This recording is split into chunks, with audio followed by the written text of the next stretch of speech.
La colonisation de Mars. Lors de l'épisode précédent, Cory a parlé des forces clandestines qui ont créé un énorme complexe économique, militaire et industriel secret sur Mars. Grâce à l'utilisation de la technologie des portails et de l'utilisation des vaisseaux spatiaux, vaisseaux qui se sont écrasés sur Terre et qu'ils ont reproduits, ils ont pu débuter la plus grande exportation de la ressource humaine la plus importante, les plus grands esprits de la planète Terre, puisque les portails peuvent se trouver dans l'atmosphère, à la surface de la Terre ou sous sa surface et que les Allemands ont obtenu l'aide des extraterrestres pour les localiser. On peut se demander pourquoi nous n'avons jamais entendu parler de ces phénomènes et pourquoi d'autres personnes ne les ont pas utilisés. En fait, plusieurs civilisations du passé ont appris à les utiliser et ils l'ont fait. Mais dans notre civilisation actuelle qui est compartimentée et contrôlée, nous sommes grandement manipulés à croire certaines choses et à ne pas croire certaines autres choses. On nous a dit ce qui est possible et ce qui est impossible. Donc si le gouvernement et les médias de masse vous disent que ces choses ne sont pas possibles, si cela est répété souvent lorsque vous êtes jeune, quand vous êtes à l'école, dans les nouvelles télévisées, par la société en général et par les gens autour de vous, cela devient votre réalité, ce n'est pas possible. Le phénomène des tornades est une sorte de manifestation de portail et la physique des champs de torsion est une grande partie de ce phénomène. La torsion des molécules, présente dans l'air et l'espace, est transformée en champ de torsion. Donc, pour les portails naturels, c'est difficile à prévoir. Après l'opération Paperclip et l'opération High Jump, les Allemands ont signé des traités avec Eisenhower et Truman, formant ainsi une union avec le complexe militaro-industriel. Toutes les corporations qui constituent ce complexe ont été infiltrées par des scientifiques et des ingénieurs allemands de haut rang.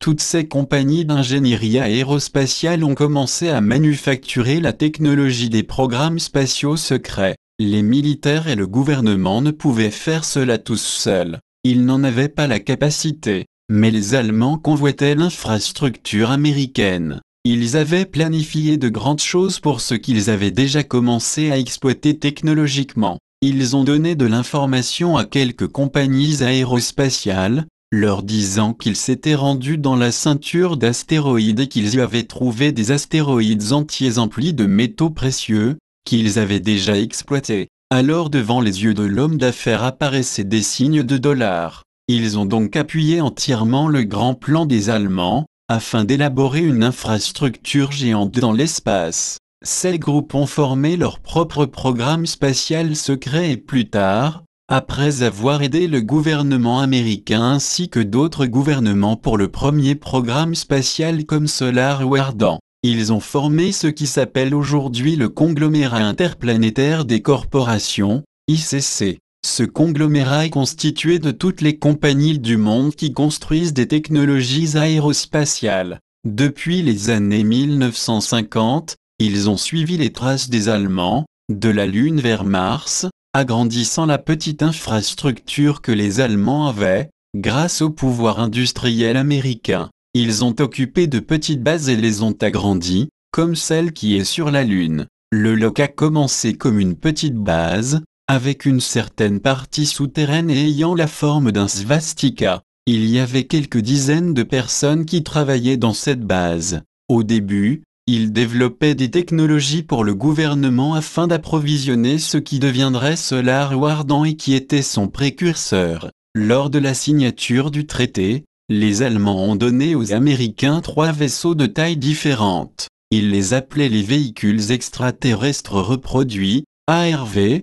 C'étaient essentiellement des vaisseaux construits à partir d'anciens Vimana. Ils avaient connu des problèmes avec ces vaisseaux, à cause du vortex de mercure qui se changeait en or lorsqu'il y avait une intensité électrique élevée. Il n'y avait pas de bouclier de protection et ces appareils dégageaient des champs électromagnétiques très forts, qui étaient dommageables pour les pilotes. Ils avaient connu beaucoup de problèmes avec ces types d'appareils.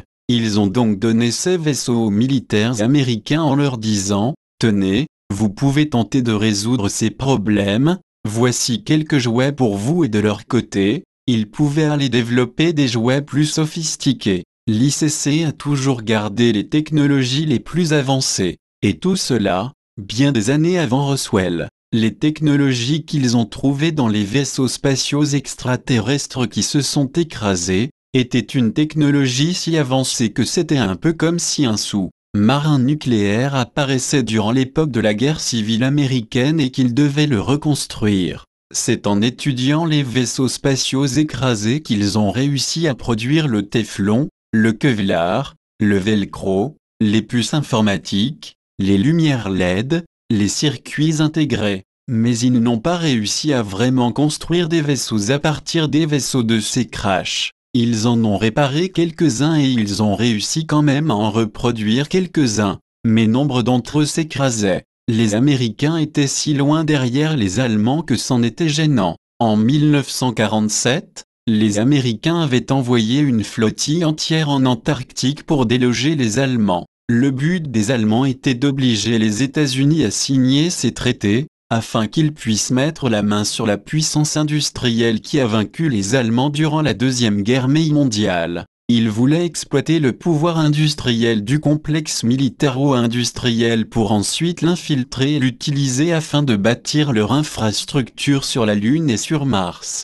À ce moment-là, ils n'avaient qu'une base sur la Lune. Un peu plus tard, ils en ont construit une autre, grâce à leurs alliés Draco. La Lune n'était utilisée que comme relais. Après avoir cartographié Mars, après avoir trouvé les régions où ils pourraient installer des colonies, ils ont réalisé qu'il y avait d'autres êtres qui les empêchaient de donner de l'expansion à leur empire. Mais une fois que l'ICC les a appuyés, ils ont été capables de s'installer là-bas. Tout comme cela arrive en temps de guerre, où les gens construisent plus de tanks, plus d'avions, ils ont alors commencé à bâtir leur pouvoir militaire, du côté du programme spatial secret. Ils ont bâti tout ce qu'ils avaient stratégiquement décidé pour s'emparer d'une certaine région et installer une certaine quantité de colonies. Une fois que les Allemands sont arrivés sur Mars, qu'ils se sont battus et qu'ils ont réussi à enlever certains groupes qui avaient proclamé cette région comme leur territoire,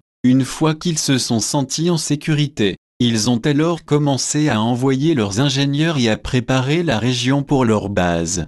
Ces dernières ressemblent aux bases militaires souterraines que nous avons sur Terre. Une très petite partie est au-dessus de la surface, mais la majorité se trouve sous la surface ou dans des cavernes existantes. Il y en a beaucoup qui se trouvent près des canyons. Quelquefois ils avaient à se débarrasser des êtres qui vivaient déjà à ces endroits, tout comme l'ont fait les Britanniques, lorsqu'ils se sont débarrassés des indigènes, ont planté leur drapeau et ont commencé à bâtir des colonies. Leur mode de pensée était très programmé. Ils se rappelaient comment les 13 colonies originales ont déclaré l'indépendance et se sont séparées du modèle britannique, lorsque l'Amérique s'est formée. Et il était très clair pour eux que cela n'arriverait pas à nouveau. L'information que Correa lui disait, sur Mars, nous n'aurons pas une autre situation comme celle des 13 colonies. Ils ont bâti des colonies assez grandes pour y amener un grand nombre de personnes de la Terre. C'était à l'époque de ce qui est appelé l'ère du drainage des cerveaux,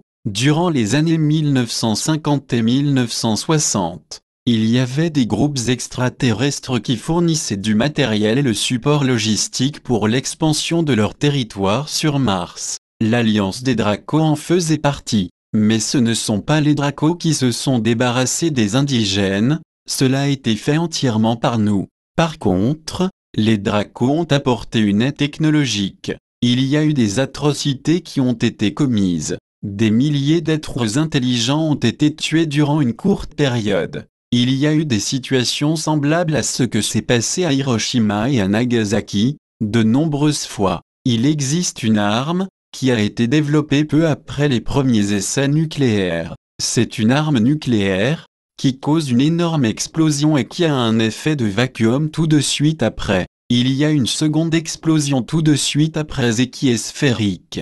C'est une sphère parfaite. Et rien n'est laissé à l'intérieur lorsqu'elle est déclenchée et il n'y a pas de radioactivité autour, il n'y en a que dans une petite partie au centre. Ils utilisaient ces types d'armes, non seulement pour créer leur caverne souterraine, mais aussi pour se débarrasser des êtres conscients qui s'y trouvaient. Il ne voulait pas qu'il se passe la même chose que lors de la fondation des 13 premières colonies américaines. Ils se sont assurés que ces colonies avaient des règles très strictes et même tyranniques, afin qu'il n'y ait absolument aucune chance d'avoir une rébellion ou une déclaration d'indépendance sur Mars. À partir de ce moment-là, on ne peut pas vraiment séparer les Allemands et l'ICC. Ils ne forment qu'une entité. Ensuite, ils ont commencé à approcher de nombreux milliers de personnes ayant un haut degré d'éducation. Ils se présentaient aux gens et disaient « La Terre vivra bientôt des changements très radicaux ». Ils choisissaient spécialement des physiciens,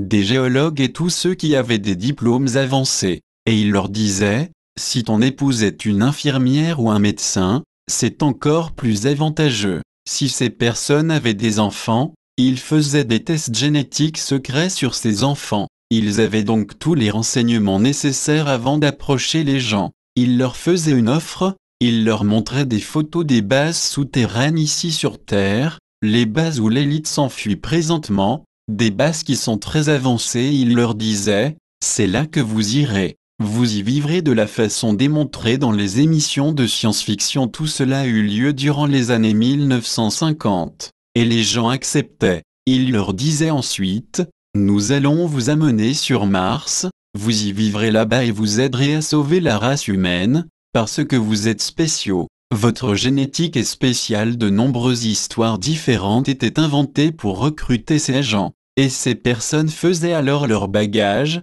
quoi qu'ils ne puissent pas apporter beaucoup de choses, juste le nécessaire de base. Et il ne leur était pas permis de parler de cela à leur famille. Et tout d'un coup, ces gens disparaissaient. Il leur faisait écrire des cartes postales à l'avance et ces cartes étaient postées, de façon de plus en plus espacée. Et éventuellement il n'y en avait plus. Toutes ces personnes arrivaient donc sur Mars et la dure réalité les frappait à ce moment-là. Soudainement des personnes arrivaient devant eux avec des armes et leur disaient de les suivre. Ils les amenaient dans des pièces où il y avait entre 8 et 10 personnes et leur disaient « C'est ici que vous allez rester. Voici votre horaire de travail. Voici ce que vous ferez. Lorsque vos enfants auront environ 12 ans, nous les marierons selon leur génétique. Nous prendrons soin d'eux selon ce que les tests génétiques auront donné. Nous les éduquerons pour qu'ils contribuent à la colonie. Bienvenue sur Mars. » Puis, leur vie devenait une vie de tyrannie et d'esclavage. Les enfants apprenaient une forme distordue de l'histoire de la Terre. Ils recevaient des informations sur la Première et la Deuxième Guerre mondiale, mais selon le point de vue de l'ICC. Présentement, après des générations, ces gens ne connaissent pas le Texas, ni Chicago ni l'Inde. Ils n'ont aucune idée de la géographie et de l'histoire de la Terre. Les installations sur Mars ressemblent beaucoup à une installation militaire. Il y a le quartier central et des quartiers d'habitation, qui sont identifiés de façon alphanumérique. Cory a vu un mur où les gens exposaient de l'art, et il pense que c'était pour aider à la santé mentale des gens, afin qu'ils ne soient pas dépressifs et suicidaires. Mais les gens semblaient pâles, émaciés et ressemblaient à des drones. Publié par Au-delà du maintenant à 15h54.